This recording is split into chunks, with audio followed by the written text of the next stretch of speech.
Many of online in-laws don dey ask ever since say if na true say Ifyanyi, Davido and Chioma pikin don be RIP, how dem come take put am for ground when anybody no even hear anything? Wetin be the reason when e make Davido and Chioma rush their marriage despite say their pikin still dey for ground and dem never even put am for ground? Some people dey talk say maybe Davido use the pikin do ogwego. You know wetin dey happen? That na the reason when e make dem rush the marriage. Why some dey talk say na because Chioma dey desperate for marriage na im make Davido give am ring make e let am drink water drop cup. Anyway my correct people, full details don come o, and I go drop am for una step by step as dem take drop am for us. But before I go drop am for una, make I throway salute for una first. Hello my correct people, you are welcome back again to my YouTube channel. Yes, so I'm back again with another ogbonge gist. My name na Lady G. In case today na your first time when you dey come across my channel and you never subscribe, abeg make you no forget to subscribe and hit the notification bell at the end of this video so that anytime when I drop ogbonge gist like this, you no go fit dey miss am. Yes, my correct people, many people don dey ask question since the time when we hear say Ifyanyi don be RIP. Because nobody know when and how dem take put am for ground. Many people sef don even dey doubt say whether this thing na true or whether na lie. Some people dey talk say Davido and Chioma rush quickly marry despite say their pikin dey for ground when dem never even put am for ground.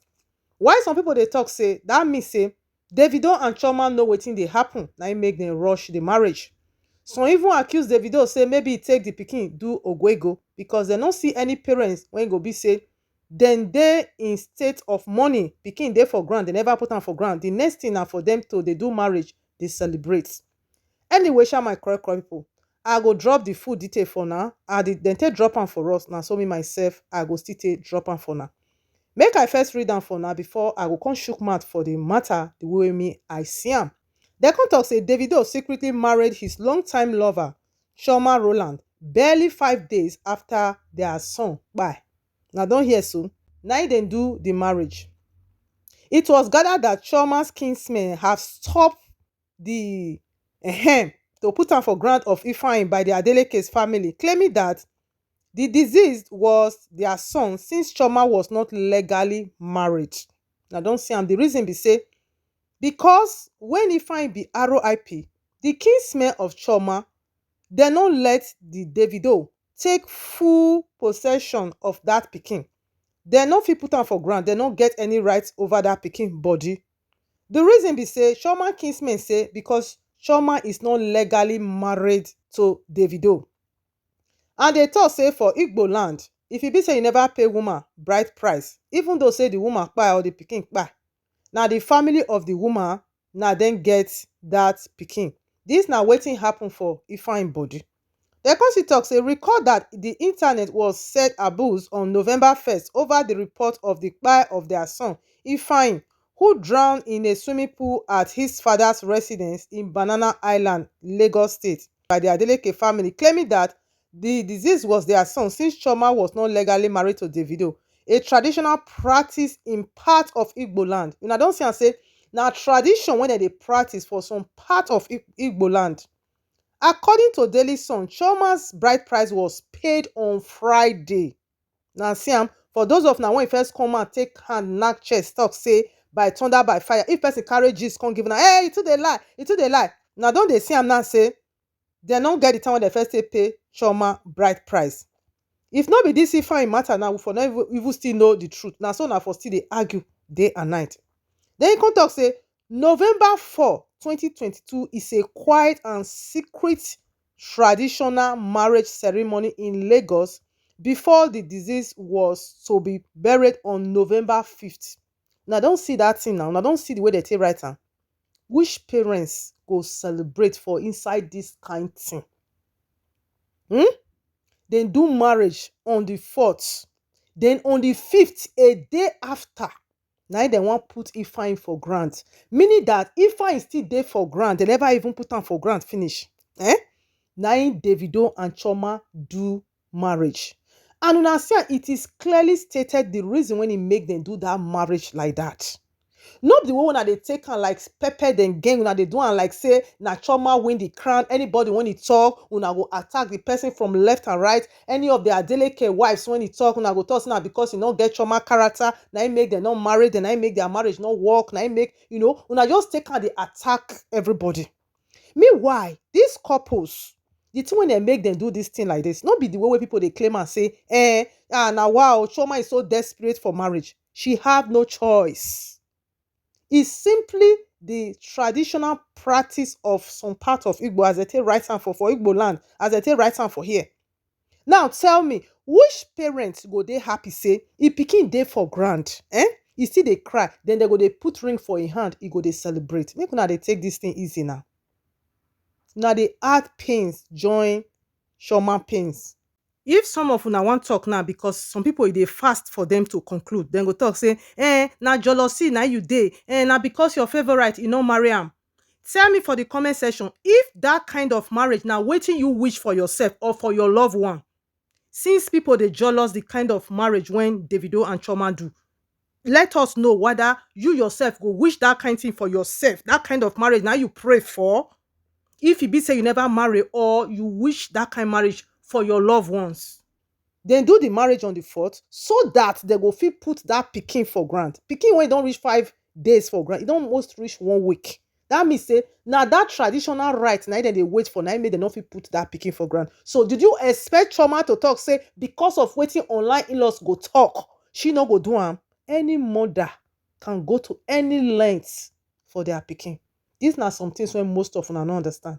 Forgetting say the marriage is based on circumstance, no be me talk am, na wetin dem drop for us, and I believe say na dem give people when e drop all this news the details of the marriage, because otherwise if na secret na wetin people no fit know. For the fact say everybody don know wetin dem do that day, no be secret again, na dem want make people know, because when dem no want make dem know how dem take put Ifyanyi for ground, dem fit keep am.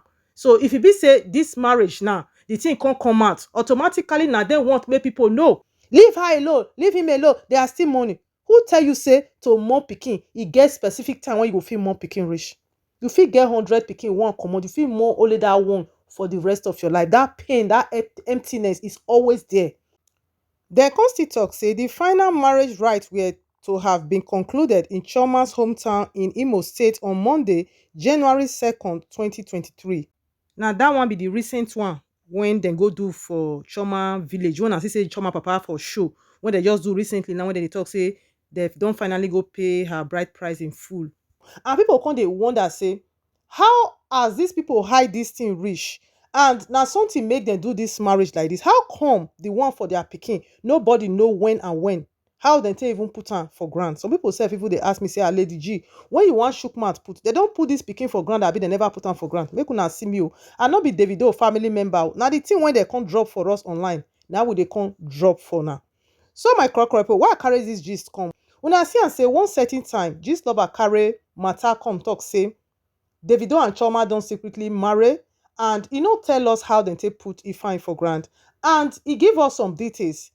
Inside that matter, when e for tell us say Davido and Chioma don secretly marry, and e still make us understand say Davido do am to take console Chioma, which na there many people get the message wrong, because me, the way I take see this thing, so I no see am like say Davido do that marriage to take console Chioma.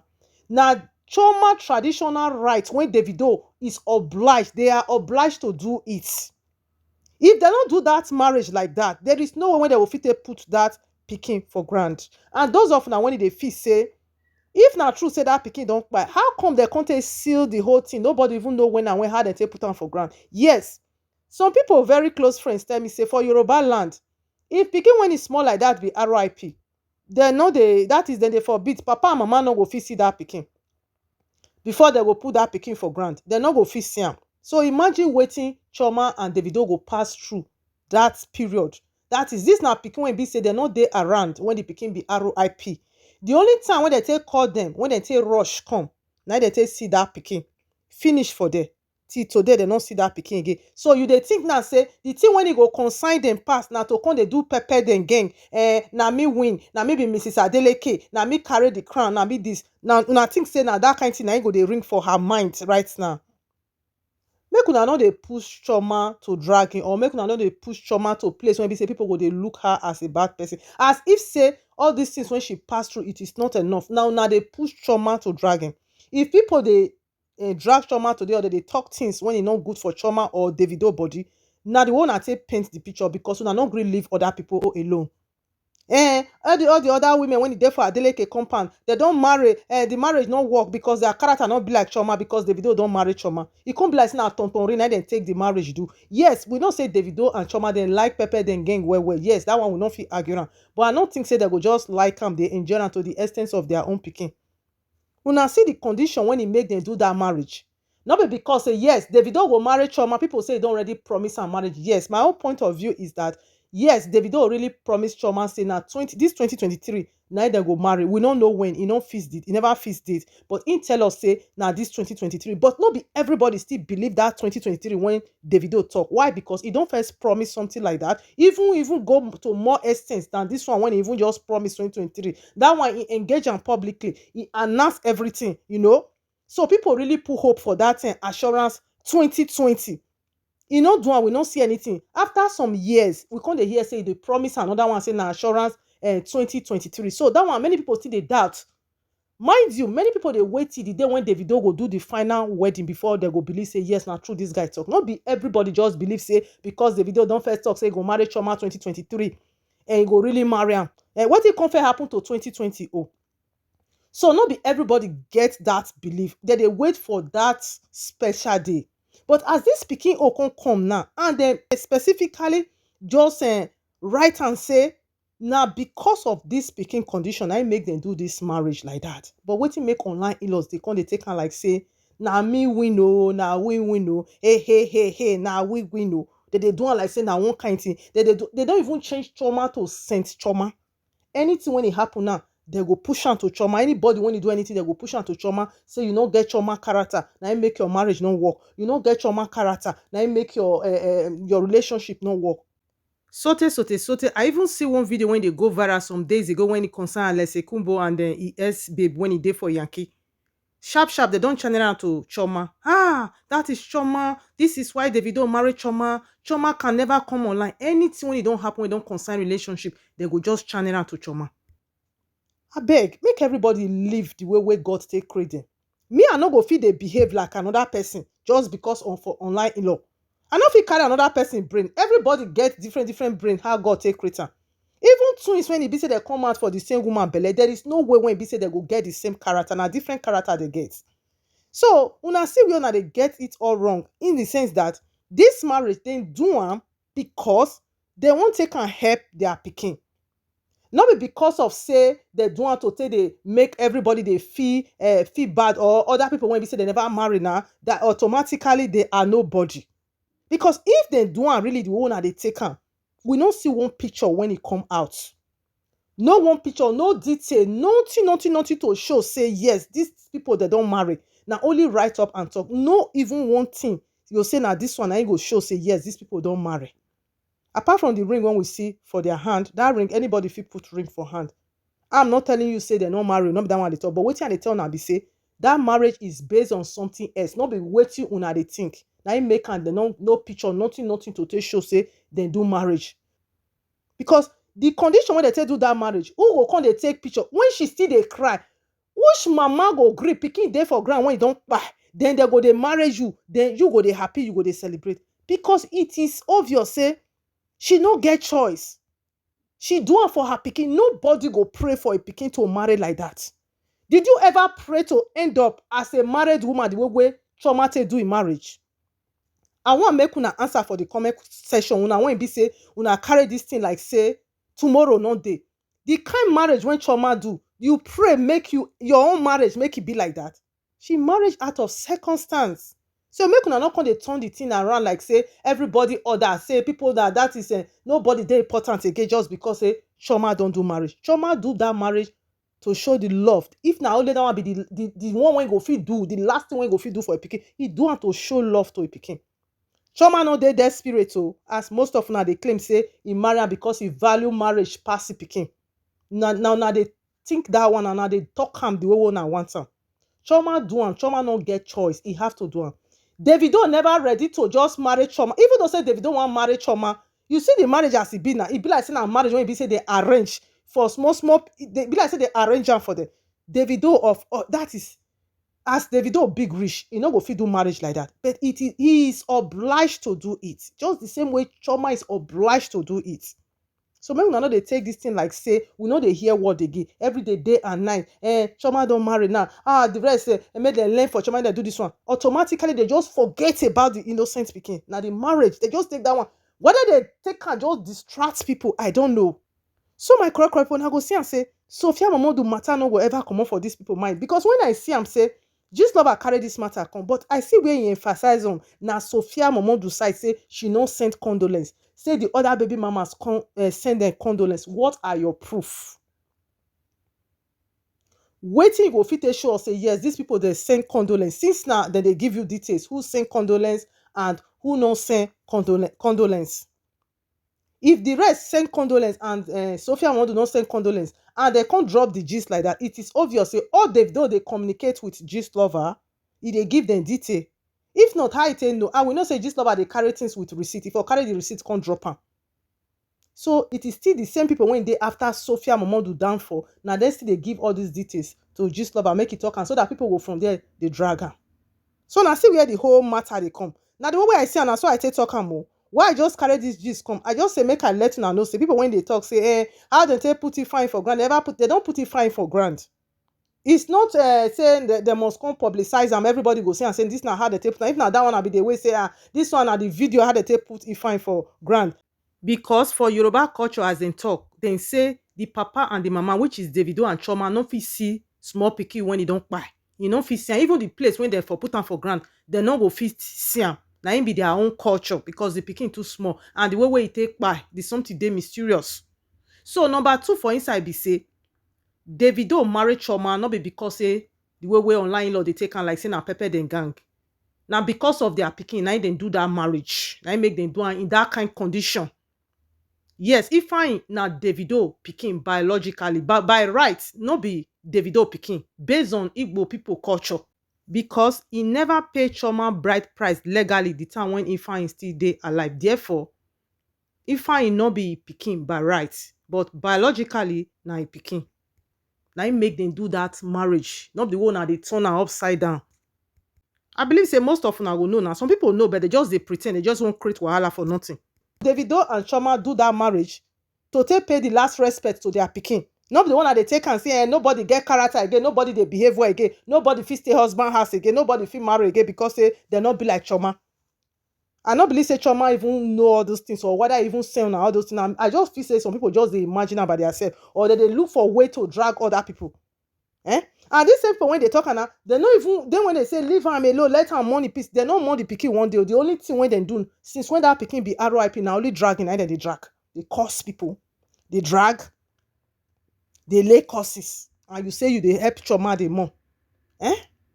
So my correct people, now the way I see am now, so I take drop am for now. I want to make una self still drop an opinion for the comment section, because I just need to talk for this thing, because many people don't. The something is getting out of hand. Every blessed is in every news. Now because he not get Chioma character, this one not be like Chioma. No wonder Davido select Chioma. Now Davido know say Chioma gets good character when he can't decide say now he want marry, and when he find don't be RIP. Since 2019 when they before they born he fine.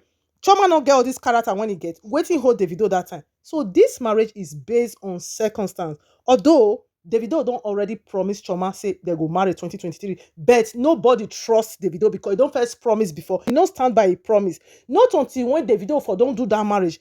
Many people still dey when he don't trust them. Something when they do to take help their pikin so that things go there. If to say Chioma not do that marriage and Davido not do until today, if fine for still there for ground, or maybe Chioma family they go seize the pikin body. So she do it for a reason. So when no dey paint am, they twist am, come be like say everybody na mumu, they talk am, they do am like say nobody rich again. Chioma too pure, Chioma na saint, Chioma na this, na make Davido marry.